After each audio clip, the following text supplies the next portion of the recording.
Fala galera do Cristão Mais, meu nome é Eliel e hoje eu queria estar falando com você sobre a história do profeta Jeremias. E eu queria que nesse vídeo você estivesse entendendo sobre o porquê que Jeremias é conhecido como o profeta chorão. A gente sabe que Jeremias ele foi separado por Deus e dado por profeta desde o ventre da sua mãe. Jeremias, ele era um profeta, mas ele vivia em um contexto que era muito difícil. A gente vai ver em seu livro que o povo de Israel havia se corrompido.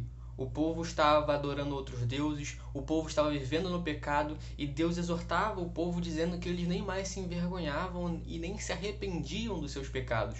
O povo estava completamente longe e distante do Senhor. A gente vai ver também que Israel já era dividida nesse tempo em Reino do Norte e Reino do Sul. O Reino do Norte já havia sido subjugado pelos assírios e o Reino do Sul, que é o Reino de Judá, estava sob a ameaça de uma invasão babilônica. E era lá que Jeremias estava, no Reino de Judá, em um reino que estava vivendo em pecado, longe do Senhor e estava sob a ameaça de uma invasão de um outro povo. Jeremias ele é levantado como profeta nesse contexto. Só que a mensagem que Deus tinha dado para Jeremias era uma mensagem que não era boa de se ouvir para os habitantes de Judá. Porque a mensagem de Deus era que ele estava levantando Nabucodonosor, o rei dos babilônicos, para castigar o seu povo por causa dos seus muitos pecados, por causa que eles não se arrependiam diante do Senhor. Então, Jeremias ele começou a pregar isso. Só que as pessoas não queriam ouvir. As pessoas preferiam ouvir, por exemplo, o profeta Ananias, que era um falso profeta. E ele dizia que as coisas iam acabar bem, que eles iriam se livrar dos babilônicos. Só que não era essa a mensagem que Deus tinha para o seu povo.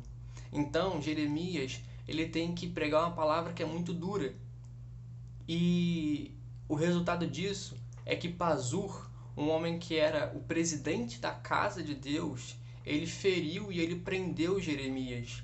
E depois de Jeremias ter sido preso outras vezes, ele foi parar num calabouço. Jeremias, ele passou por muitas situações difíceis por pregar a palavra de Deus. Jeremias chegou a dizer que ainda que todos os soldados babilônicos morressem transpassados por uma flecha, ainda assim todos eles iriam conseguir se levantar e subjugar Judá. Ou seja, Deus está falando através de Jeremias que era impossível o povo escapar do castigo de Deus. Mas os falsos profetas diziam que não, que tudo ia acabar bem.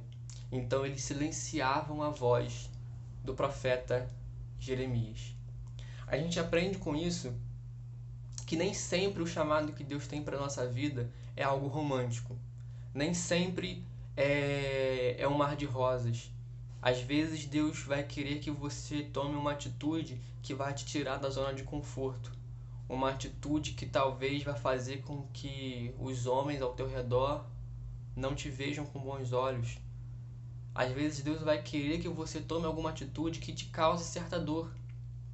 Mas essa que é a questão. Seremos como Jeremias ou não?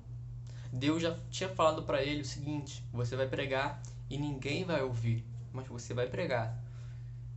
Será que nós estamos dispostos a sacrificar o nosso conforto, o nosso bem-estar, para fazermos aquilo que Deus quer que nós façamos? Essa é a grande questão.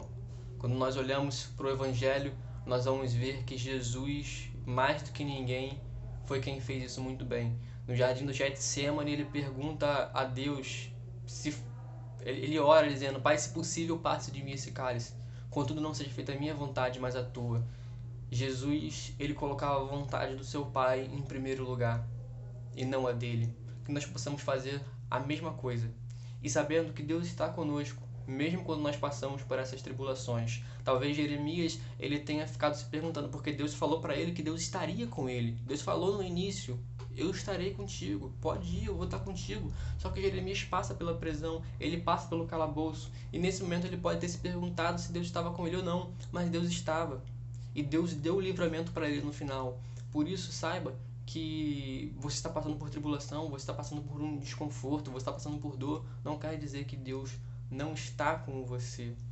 Ele está contigo no momento de maior dificuldade. A questão é se nós estamos dispostos a enfrentar as dificuldades para fazer a vontade dele. Que essa palavra possa te abençoar, que ela possa ser uma realidade na sua vida. Eu vou ficando por aqui e eu te encontro no sábado que vem com mais uma história. Talvez a do profeta Daniel, que já é uma continuação, porque quando o povo babilônico ele pega Judá e Judá vai para a Babilônia, a gente conhece a história do profeta Daniel, porque ele foi para lá e ele deu um grande testemunho acerca de Deus. Então é isso, galera. Até sábado que vem, se Deus quiser.